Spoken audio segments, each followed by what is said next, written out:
اللہ اکبر الفاظ میں ایک عجیب واقعہ لکھا ہے. ایک نوجوان تھا، اس کا معمول تھا پوری رات تہجد پڑھنا. اس نے نکاح کیا اور شادی کی پہلی رات بیوی سے اس کی ملاقات ہوئی. دونوں نے ایک دوسرے سے سلام دعا کی اور پھر فیصلہ کیا کہ ہم 2 رکعت نفل پڑھ لیتے ہیں، پھر اس کے بعد آپس میں میل ملاپ کا آغاز کریں گے. چنانچہ وضو تو تھا، بیوی پیچھے نفل پڑھنے لگ گئی. خامن نے آگے مصلی پہ کھڑے ہو کے نیت مانگ لی. اب جب وہ قرآن پڑھنے لگا، اس کے ذہن سے خیال ہی نکل گیا کہ یہ میری شادی کی پہلی رات ہے.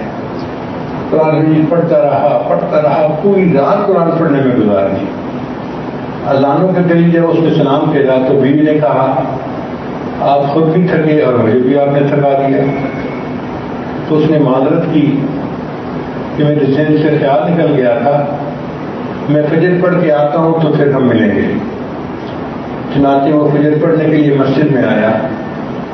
دوستوں سے ملاقات ہوئی تو یار لوگوں نے پوچھا سناؤ بھائی بیوی کو کیسے پایا؟ آج شب زفاف تھی. تو وہ لوگ جھوٹ نہیں بولتے تھے. اس نے بتا دیا کہ ابھی میری بیوی سے ملاقات نہیں ہوئی.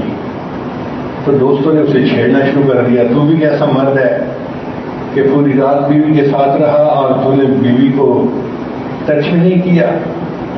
تو جب انہوں نے زیادہ تنگ کیا نا تو وہ نوجوان کہنے لگا اللہ کی قسم میں نے تو 2 رکعت کی نیت باندھی تھی، قرآن نے ایسا بدل دیا کہ میرے ذہن سے بات ہی نکل گئی کہ بیوی میرے انتظار میں بیٹھی ہوئی ہے. میں قرآن پڑھتا رہا. ان کو ایسا لطف اور مزہ آتا تھا. جیسے گرمی کے موسم میں انسان گھر آئے نا، بہت پیاس لگی ہوئی ہو اور اس کو کھانے کو آئس کریم مل جائے تو بندہ آئس کریم کے ایک لقمے کو مزے لے کے کھاتا ہے. اللہ والے اسی طرح قرآن مجید کی ایک آیت کو مزے لے کر پڑھا کرتے تھے. ہر آیت کے پڑھنے سے ان کو مزہ آتا تھا، لطف آتا تھا.